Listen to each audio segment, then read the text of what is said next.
Hello दोस्तों, हम पिछले वीडियो में क्लास 10 हिंदी अध्याय 11 के लेखक परिचय तथा वीवीआई ऑब्जेक्टिव क्वेश्चन पढ़ चुके हैं। आज हम इस वीडियो में पढ़ने वाले हैं इस पाठ के वीवीआई सब्जेक्टिव क्वेश्चन। तो चलिए शुरुआत करते हैं। देखिए यहाँ पर सबसे पहला क्वेश्चन लिखा हुआ है, डुमराव की महत्ता किस कारण से है। यानी डुमराव जो गांव का नाम है इसका महत्व किस कारण से, तो हम बतलाएंगे डुमराव बिस्मिल्लाह खान का जन्म स्थान है। डुमराव क्या है? बिस्मिल्लाह खान का जन्म स्थान है।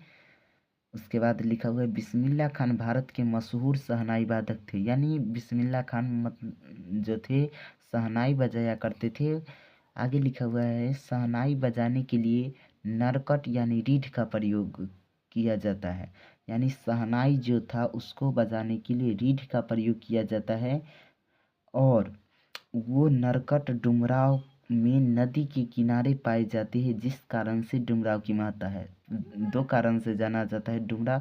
पहला नंबर तो बतलाएंगे कि इसमें यहाँ पे यानी डुमराव में बिस्मिल्लाह खान का जन्म स्थान है। और दूसरा बतलाएंगे कि वो बिस्मिल्लाह खान शहनाई बजाते थे और शहनाई में नरकट यानी बजाने के लिए नरकट यानी रीढ़ का प्रयोग होता है। वो रीढ़ डुमराव के गांव मतलब डुमराव में नदी के किनारों में पाए जाते हैं, जिस कारण से क्या है, डुमराव की महत्ता है। ठीक है, अगला क्वेश्चन देखिए लिखा हुआ है, क्या नंबर 2 नंबर में हो जाएगा। इसको सही कर दे। ठीक है, देखिए लिखा हुआ है 2 नंबर क्वेश्चन, बिस्मिल्लाह खान के बचपन का वर्णन नौबत खाने में इबादत शीर्षक पाठ के आधार पर करें। मतलब बिस्मिल्लाह खान के बचपन का वर्णन करने के लिए कहता है, किस पाठ के आधार पर, तो नौबत खाने में इबादत शीर्षक पाठ के आधार पर। तो हम बतलाएंगे बिस्मिल्लाह खान का जन्म बिहार के डुमराव में हुआ। इनके बचपन का नाम कमरुद्दीन था। आपसे यहाँ पर क्वेश्चन पूछा जाता है ऑब्जेक्टिव में भी, बतलाइए कि बिस्मिल्लाह खान के बचपन का क्या नाम था। तो कमरुद्दीन बोलिए या अमरुद्दीन, ये दोनों ही उन्हीं का नाम है। ठीक है, तो देखिए लिखा हुआ है, बिस्मिल्लाह खान का जन्म बिहार के डुमराव में हुआ था। कहाँ हुआ था? बिहार के डुमराव में। और इनके बचपन का नाम कमरुद्दीन था। क्या नाम था? कमरुद्दीन। कहता है 5-6 वर्ष की उम्र में बिस्मिल्लाह खान अपने ननिहाल काशी आ गए थे। यानी आपसे क्वेश्चन पूछा जाएगा कि बिस्मिल्लाह खान का ननिहाल कहाँ पे है, तब आपको बतलाना है काशी में। अब कब आ गए थे? 5-6 वर्ष के थे तभी। ठीक है, तो काशी में आ जाते हैं। नाना के शहनाई वादन को बड़े गौर से सुनते और नाना के कहीं बाहर चले जाने पर उनकी शहनाई बजाने की कोशिश करते। मतलब जब उनके नाना जी थे वो शहनाई बजाया करते थे, उसको क्या करते थे, गौर से सुना करते थे। क्या करते थे? गौर से सुनते थे। और जब वो कहीं चल जाया करते थे तो उसको गौर से सुना, मतलब पहला नंबर तो जब वो बजाते थे तो गौर से सुना करते थे। और जब कहीं बाहर चले जाने पर उनकी शहनाई बजाने की कोशिश करते। ठीक है, का आगे लिखा हुआ है, शहनाई बजाते हुए मामू जब सम पर आते, मतलब शहनाई में जो धुन है उसमें सम जब आता है, जैसे कुछ ऐसे जब देखिएगा जो गिटार और बजाने वाला होता है, ठीक है, तो उसमें या हारमोनिया बजाने वाला में देखिएगा सा रे गा मा पा धा नि सा ऐसे करके आता है ना। ठीक उसी तरह उसमें भी शहनाई में जब उनके मामू किस पे आते थे, सम पर आते थे, तो पत्थर उठा करके जमीन पर मारते। देखिए लिखा हुआ है, शहनाई बजाते हुए मामू जब सम पर आते थे, यानी उनके किनके मामू, तो बतलाएंगे बिस्मिल्लाह खान की जब सम पर आते थे तो क्या करते थे, पत्थर उठा करके जमीन पर मारते थे। ठीक है, आगे लिखा हुआ है, सिनेमा भी खूब जाया करते थे। मतलब उन्होंने सिनेमा भी देखने रोज जाया करते थे। अगला क्वेश्चन लिखा हुआ है, मतलब आगे देखिए लिखा हुआ है, इस प्रकार बिस्मिल्लाह खान के बचपन से शहनाई बजाने के प्रति आकृष्ट हुए। मतलब बचपन से ही हुए, देखिए शहनाई के प्रति आकृष्ट हुए, आकर्षित हुए। ठीक है, तो उनके बारे में परिचय बतलाए। अगला क्वेश्चन देखिए लिखा हुआ है, यहाँ पे देखिए क्वेश्चन लिखा हुआ है, फटा सुर न बख्शे लुगदी का क्या अर्थ है।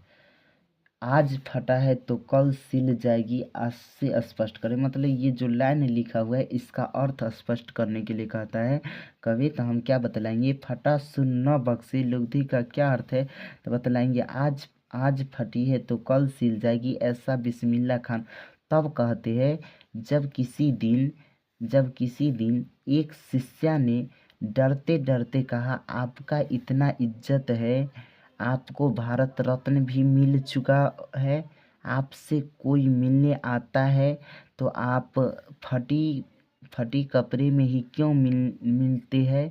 तो बिस्मिल्लाह खान मुस्कुराकर कहते हैं, धत पगली, ईद भारत रत्न हमको शहनाई पे मिला है, लुगदी पे नहीं, श्रृंगार पर नहीं। इसलिए वे कहते हैं आज यदि कपड़ा फटा है तो कल सिल जाएगी। लेकिन ज्ञान के लिए ये सब मायने नहीं रखता है। देखिए यहाँ पर बिस्मिल्लाह खान उस छोटी सी बच्ची को ये समझाने का प्रयास किया है कि वो जो उनको भारत रत्न मिला है वो कपड़ों पर नहीं बल्कि उनके ज्ञान पर मिला है। इसीलिए वो कहते हैं कि जब भी कोई आते हैं तो मिलने जाते हैं तो वो फटा कपड़ा भी रहता है तो उससे कोई दिक्कत नहीं, वो आराम से मिल लेते हैं।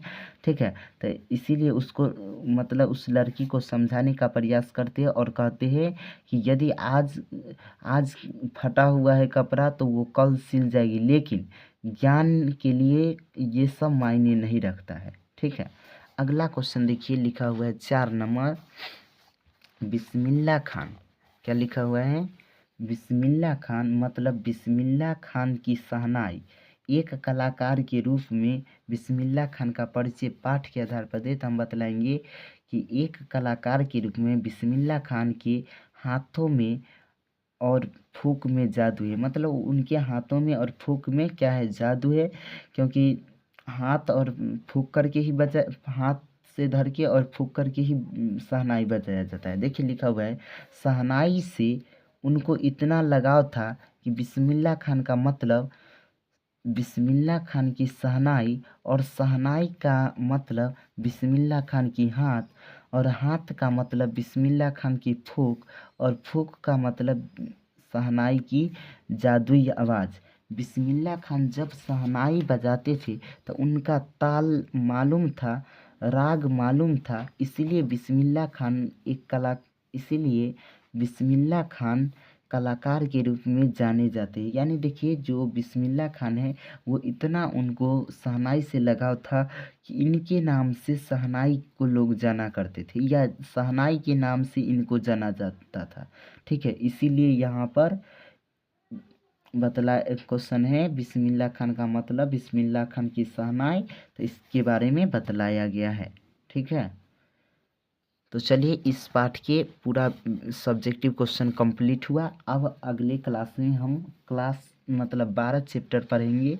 ठीक है, तो उसके बाद फिर उस यहाँ पर ये कवि यानी कहानी वाला ख़त्म हो जाएगा, उसके बाद हम कविता शुरुआत करेंगे। ठीक है।